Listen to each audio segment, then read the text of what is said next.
Olá, sejam todos bem-vindos ao nosso canal. Nós vamos ter agora um tempo estudando e meditando na Palavra de Deus. É bom estar com Jesus, é bom meditar no Evangelho sempre que podemos. Na verdade, nós deveríamos meditar no Evangelho todos os dias, orar a Deus e ter uma vida de comunhão com Deus, não é?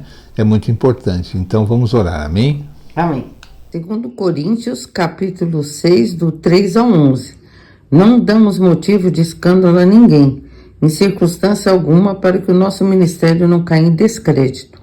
Ao contrário, como servos de Deus, recomendamos-nos de todas as formas em muita perseverança, em sofrimentos, privações e tristezas, em açoites, prisões e tumultos, em trabalhos árduos, noites sem dormir, jejuns, em pureza, conhecimento, paciência e bondade, no Espírito Santo e no amor sincero, na palavra da verdade e no poder de Deus com as armas da justiça, quer de ataque, quer de defesa, por honra e por desonra, por difamação e por boa fama, tidos por enganadores, sendo verdadeiros, como desconhecidos, apesar de bem conhecidos, como morrendo, mas eis que vivemos, espancados, mas não mortos, entristecidos, mas sempre alegres, pobres, mas enriquecendo muitos outros, nada tendo, mas possuindo tudo. Falamos abertamente a vocês, coríntios, e lhes abrimos todo o nosso coração. Amém. Então, Noemi leu 2 Coríntios, capítulo 6, do versículo do 3 ao 11, não é? E Coríntios, a carta de São Paulo ao povo da cidade de Corinto, né? E os coríntios eram as pessoas ali que seguiam o evangelho e através das cartas de Paulo eles aprendiam as lições de Deus, não é? Porque as pessoas nessa época, os cristãos, eles não tinham como nós a Bíblia, eles não tinham acesso assim às escrituras, era muito difícil, né? E nem todos sabiam ler também.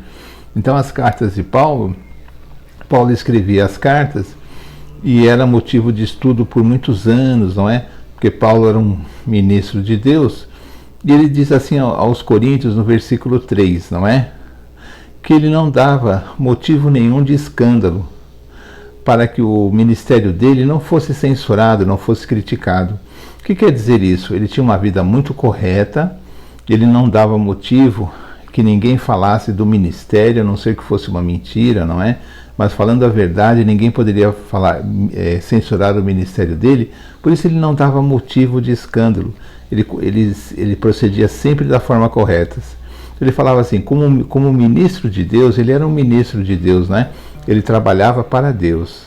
E como ministro de Deus, ele procurava ser recomendável, ser uma pessoa realmente reconhecida em tudo, né? Com as pessoas que ouviam. Ele queria ser reconhecido na paciência que ele tinha, nas aflições, nas necessidades, nas angústias, quer dizer, nos momentos ruins, ele gostaria de ser reconhecido por aquelas pessoas que ouviam o Evangelho como um verdadeiro ministro de Deus. E ele teria que ter muita paciência realmente, porque ele passava por muitas aflições, ele passava por muitas necessidades e situações de muita angústia. Hoje existe uma ideia muito propagada, muito ensinada, que vem na verdade de um certo engano, não é? Que tudo é maravilhoso, que o cristão não passa por nenhuma aflição, que o cristão não passa por nenhuma angústia, nenhuma necessidade. Isso é mentira mesmo, não é? Mesmo as pessoas que têm dinheiro, muitas vezes passam por angústia, por aflições, não é? Aqueles que não têm dinheiro passam por necessidade, porque é a vida na terra, a vida é assim, não é? E nós não podemos negar que nós estamos no mundo, não é? O cristianismo não é uma garantia de felicidade, mas é uma garantia de comunhão com Deus, não é? A vida com Deus, existe a providência divina, mas nós passamos por dificuldade. Os ministros de Deus passam por dificuldade porque Paulo passou, não é? Não existe essa vida de saúde perfeita, de tudo dar correto, porque isso é um pouco de fantasia, não é? Que algumas denominações fazem para que as pessoas queiram ir, até não é nem por causa de Jesus, é para ver se melhoram de vida mesmo. Mas na verdade a comunhão com Deus não é isso. Nós temos que ter comunhão com Deus nas horas de paz e nas horas de angústia, não é? E Paulo passava, como ele diz aqui, ele tinha que ter muita paciência nas aflições que ele passava, nos momentos que ele tinha necessidade e nas angústias. Ele ainda, por causa do evangelho, ele ainda sofreu açoites, ele apanhou de chicote. Ele foi preso.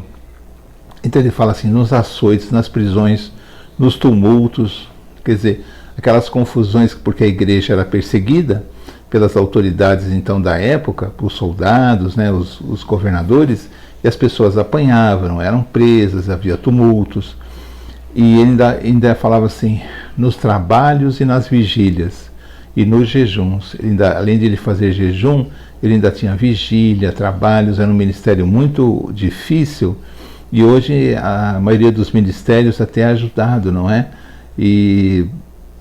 Mas Paulo era muito fiel ao Evangelho. Ele diz assim que o conhecimento dele é puro, ele não quer adulterar o Evangelho. E ele ainda fala assim, na bondade, na benignidade, no Espírito Santo, no amor não fingido. Ele não tinha aquele amor fingido, aquele amor só para agradar, ele amava realmente o seu povo, né? Na palavra da verdade, ele era fiel à palavra de Deus, à palavra da verdade. No poder de Deus, o poder de Deus vinha através dele, não é? Uma vida consagrada a Deus é cheia do poder de Deus, pelas armas da justiça, não é? Da direita e da esquerda, da mão direita e da mão esquerda. Ele usava os dois lados, pelas armas da justiça, por honra e por desonra, por infâmia e por boa fama. Então muitas vezes ele era honrado, muitas vezes ele era desonrado, outras vezes ele era elogiado, outras vezes falavam mal dele, má fama. Então ele fala assim, por honra e por desonra, pela infâmia e por boa fama e pela má fama, não é? Aí ele dizia assim, como enganadores e sendo verdadeiros. Chamavam eles de enganadores, que eles estavam enganando e tal, e eles eram verdadeiros, né? Muitas vezes nós pensamos assim, que o ministério de Deus, ele é fácil, e ser cristão é fácil. Ser cristão não é fácil, porque o mundo não aceita as coisas de Deus. O mundo pode aceitar as religiões, não é? As doutrinas humanas que formam as religiões, não é? O modo de pensar, o modo de interpretar. As coisas de Deus, do Espírito de Deus, as coisas que realmente mexem, modificam as pessoas, levam as pessoas a aceitar Jesus, a mudar de vida, a ter uma vida correta, a entender o Evangelho, isso o mundo não aceita, não é? O mundo não aceita. Então, muitas vezes o cristão vai enganado, não é? Ele acha que uma vez ele sendo cristão, a vida dele é uma maravilha. A vida dele será abençoada por Deus, mas haverá lutas, decepções, doenças, problemas, não é? E o cristão não deve pensar que Deus o abandonou, é porque a vida é assim mesmo. Então, ele ainda fala assim, ele era tratado às vezes como desconhecido e ele era bem conhecido, como morrendo, como se ele estivesse morrendo e ele estava vivo, como castigados e não mortos, não é? Então ele vivia assim essas lutas todas que ele diz aqui, e nós temos que aprender o seguinte, que a vida cristã realmente é uma vida de luta, é uma vida de entrega a Deus, e não devemos nos iludir que uma vez que somos cristãos tudo será fácil, não teremos doença, não teremos dificuldades, não teremos momentos de aflição, de tristeza, de desespero, porque isso é real, porque a nossa fé precisa ser testada, a nossa comunhão com Deus precisa ser testada, e na hora que passamos pelos grandes problemas, temos uma tendência realmente às vezes de abandonar a fé, porque nos sentimos, temos uma ideia errada da nossa fé e achamos que aquilo está acontecendo porque Deus não liga para nós. Se Deus ligasse, não passaríamos por essas coisas. Isso não é real, não é? Deus cuida de nós, mas passamos por problemas, amém? Vamos pensar assim. Amém? Então assim terminamos mais um vídeo do nosso canal. Pedimos que você compartilhe, assista os outros vídeos, porque nós temos vários gravados. Amém? Vamos terminar com uma oração. Senhor, em nome de Jesus, agradecemos ao Senhor pela sua palavra, por esse tempo. Pedimos por todos que estão assistindo esse vídeo, pelos familiares, por todos que estão passando por problema de saúde, problema financeiro, que todos possam, Senhor, colocar confiança em Ti. Pedimos pelo nosso país, para que sempre haja justiça, para que haja mais recursos para todos, que as pessoas possam, em primeiro lugar, buscar mais o Teu reino e a sua justiça. Pedimos pelos outros países do mundo também, para que haja menos conflito, para que os cristãos que se identificam, né, que dizem, se autodenominam cristãos, possam se unir e buscar mais a Tua face santa.